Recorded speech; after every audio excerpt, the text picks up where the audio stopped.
عليكم ورحمة الله تعالى وبركاته. مرحبا بالجميع وتحية إليكم من جديد. برنامج اليوم كالعادة للإجابة عن أسئلة الإخوة والأخوات المتتبعين الأوفياء للقناة. وبالنسبة للإخوة الذين لم أدرج أسئلتهم في برنامج اليوم، أعدكم إن شاء الله بأنني سوف أدرج أسئلتكم في البرنامج المقبل، متمنيا للجميع التوفيق والنجاح والسداد في حياتكم. وقبل البدء في البرنامج لا بأس أن أشكركم جزيل الشكر على وفائكم وصدقكم واحترامكم وعلى تفاعلكم معي ومع القناة، متمنيا أن أكون دائما عند حسن ظنكم جميعا، وبالتوفيق للجميع. ولا تنسوا أن تشتركوا في القناة. أبدأ بالسؤال الأول من طرف مصطفى حسيكو، هو من المتابعين الأوفياء للقناة. سبق لي أنني أجبته على عدة أسئلة. أضاف سؤاله الجديد يقول: ابني جلال للمعلومة بالنسبة للاستفادة من الإعانات، هناك بعض الولايات الأمريكية تمنع الحصول على الإعانات حتى يتم المهاجر الجديد 5 سنوات، مثلا ولاية نورث كارولاينا. ماذا يعني هذا؟ يعني هذا المهاجر لن يكون عبئا على الحكومة في نظري. لماذا لا يطبق مثل هذا القانون في جميع الولايات الأمريكية؟ بالإضافة ممكن يطبق عن طلب الجنسية، بحيث هنا يشددون عن من يستفيد من الإعانات. ما رأيك؟ إذن سأجيبك مصطفى عن هذا السؤال المحترم من طرفك. أكيد أنت طرحت أكثر من علامة استفهام في سؤالك. إذن الولايات المتحدة الأمريكية أكيد قانونها لا يلعب مع المهاجر. بالنسبة للمهاجر الذي هو مبتدئ، الذي يدخل إلى أمريكا ويتحصل على الجرين كارد، أكيد هذا المهاجر لازم أن يعتمد على نفسه في كل صغيرة وكبيرة. هنا عندما يتحصل على الجنسية الأمريكية، أكيد يحق له طلب الإعانات من الحكومة، لأن هناك دراسة تمر بهذا المهاجر عندما يعيش بالولايات المتحدة الأمريكية 5 سنوات، وضعه الاجتماعي، إقامته، عمله، إلى غير ذلك من الأشياء التي سوف نحسبها كحساب على المعيشة على العموم التي يعيشها هذا المهاجر ما بعد 5 سنوات عندما يتحصل على الجنسية الأمريكية.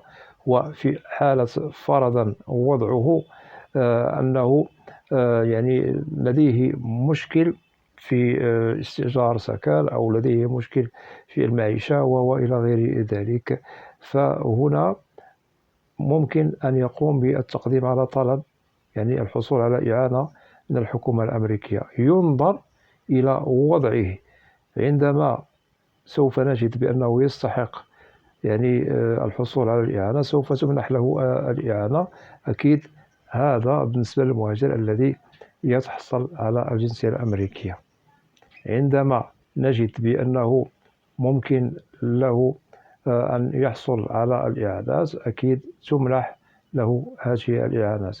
أما في حالة مثلا قام بتزوير وثائق وهو لا يستحق الحصول على إعانات، فهذا أكيد سوف يقع في المحظور، وممكن أنه سيقع في المساءلة.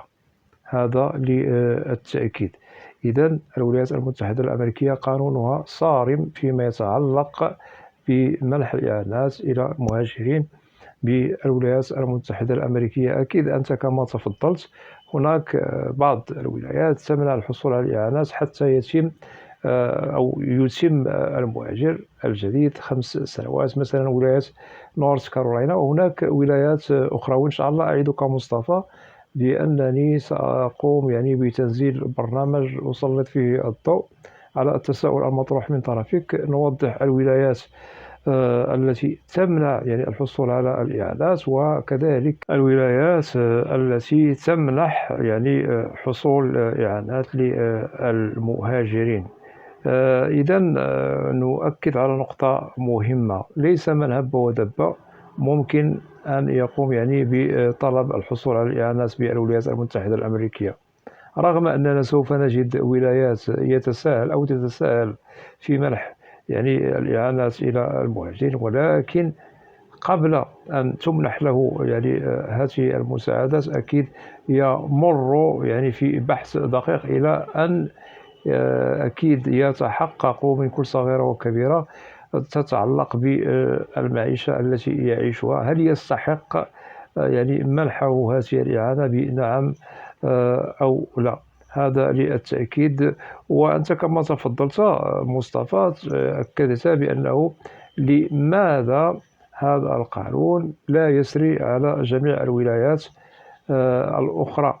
إذا نؤكد بالنسبة لقانون الإعانات بالولايات المتحدة الأمريكية هو قانون صارم في جميع الولايات. فقط هناك ولايات يشتغل عليها بنظام في شكل، وهناك ولايات يشتغل عليها في نظام في شكل آخر. كل ولاية سوف نجد لها حاكم يحكمها، هذا ساري المفعول على جميع الولايات، وكل ولاية اقتصادها يختلف عن اقتصاد ولاية أخرى. هذا للتأكيد. مثلا ولاية كارولاينا إذا أردنا أن نقارنها بولاية ميشيغان سوف نجد الفرق الاقتصادي في المعيشة إلى غير ذلك. المعيشة على كل أصعدة على العموم، سواء استئجار سكن، الأكل والشرب والمستلزمات العيش إلى غير ذلك من صحة وإلى غير ذلك، هذا كله أكيد يعيشه المهاجر.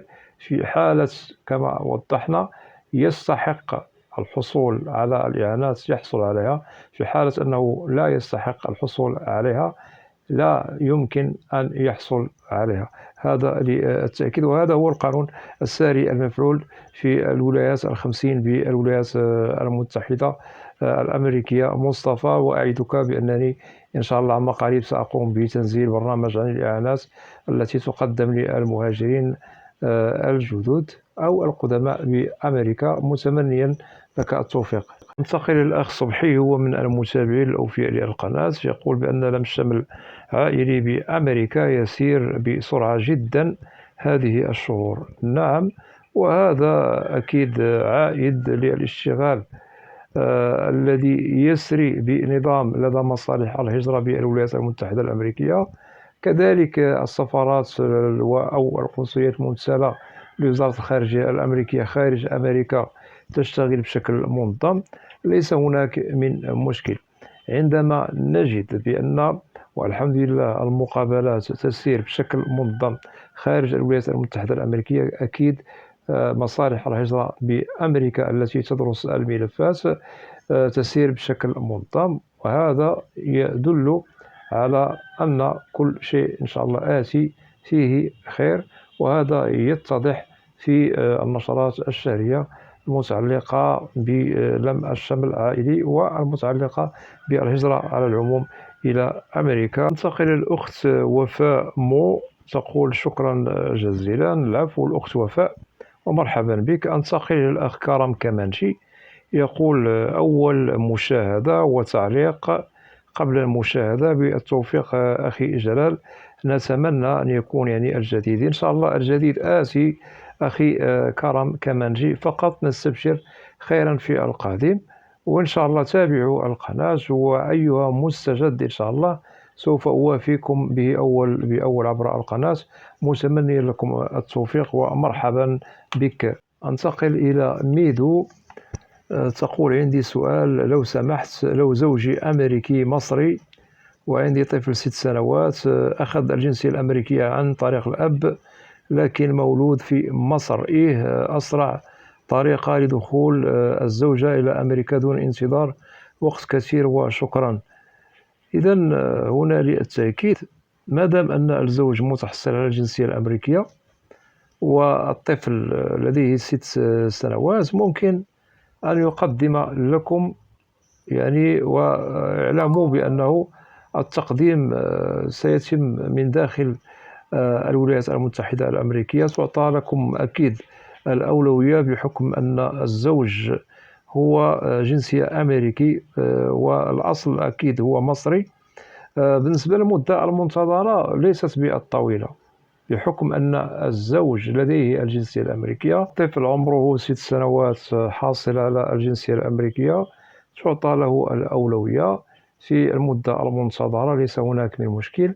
بالنسبة لك المدة لن تطول، وقت يعني منتظر ليس بالطويل. سبق لنا أن الذي لديه الجنسية الأمريكية إذا أراد التقديم مثلا للزوجة فالمدة لن تطول، يعني سوف نحسبها كأقصى حد 1.5 سنة. ممكن أن الأمور تسير بخير وسلام مرور الكرام، ليس هناك من مشكل.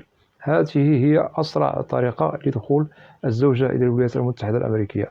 الزوج يقدم لك على لم الشمل أنت والطفل، وإن شاء الله تعطى لكم الأولوية، وإن شاء الله تتمم إجراءاتكم بخير وسلام.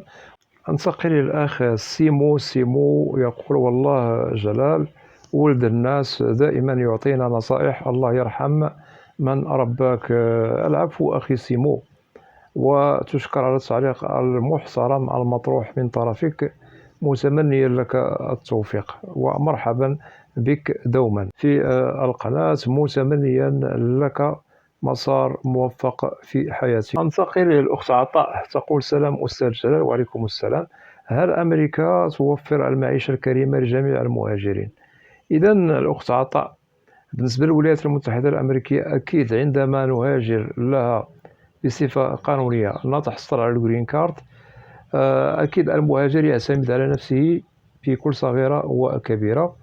بالنسبة للعيش الكريم، ممكن للمهاجر يشتغل على نفسه لكي يحقق كل ما يصبو له بالولايات المتحدة. أكيد الفرص هي متوفرة مواتية للمهاجر، فقط على المهاجر أن يشتغل أكيد بجد إذا أراد أن يعيش عيشا كريما. الولايات المتحدة الأمريكية منح للشخص يعني أو هذا المهاجر تمنحه الجرين كارد، وما بعد الجرين كارد لازم أن يشتغل، لازم أن يستأجر سكنا يعتمد فيه على نفسه. كذلك بالنسبة للمعيشة على العموم يعتمد على نفسه في كل صغيرة وكبيرة. هذا للتأكيد إذا أراد أن يعيش عيشا كريما. إذا اشتغل أيها مهاجر بالولايات المتحدة نضمن له العيش الكريم، وهذا متوفر. أما في حالة أنه قصدك هل أمريكا ممكن أنها توفر لنا أشياء يعني كعيش كريم ولا نشتغل و إلى غير ذلك بدون جهد، هذا غير متوفر بأمريكا، ولازم أننا نعتمد على أنفسنا في كل صغيرة وكبيرة، سواء كنا يعني في بلداننا أو في أمريكا أو في أيها بلد، لأنه بدون عمل وبدون واجب أو مردود مادي نتوفر فيه من عملنا أكيد لا يمكننا أن نعيش ونوفر لأنفسنا الحياة الكريمة في أيها بلد، فما بالك الولايات المتحدة الأمريكية. أكيد هي بلد الفرص، بلد تحقيق يعني الأحلام إلى غير ذلك، ولكن لازم على أيها مهاجر أن يعتمد على نفسه في كل صغيرة وكبيرة. هذا للتأكيد الأخت عطاء، متمنيا لك التوفيق. أنتقل للأخ أيوب يقول: أخي جلال، أنا مغربي مقيم بولاية جورجيا الأمريكية، حصلت على الجنسية وليس لدي المعلومة عن لم شمل الوالد، علما أن أمي متوفية منذ سنوات قريبة وأريد أن أقوم بلم شمل الوالد. هل ممكن لي ذلك؟ وما هي الإجراءات والمدة القانونية لإتمامها؟ الأخ أيوب كما تفضل هو مغربي مقيم بولاية جورجيا الأمريكية، تحصل على الجنسية الأمريكية ويريد التقديم على طلب لم شمل للوالد، أمه متوفية، يسأل عن الإجراءات.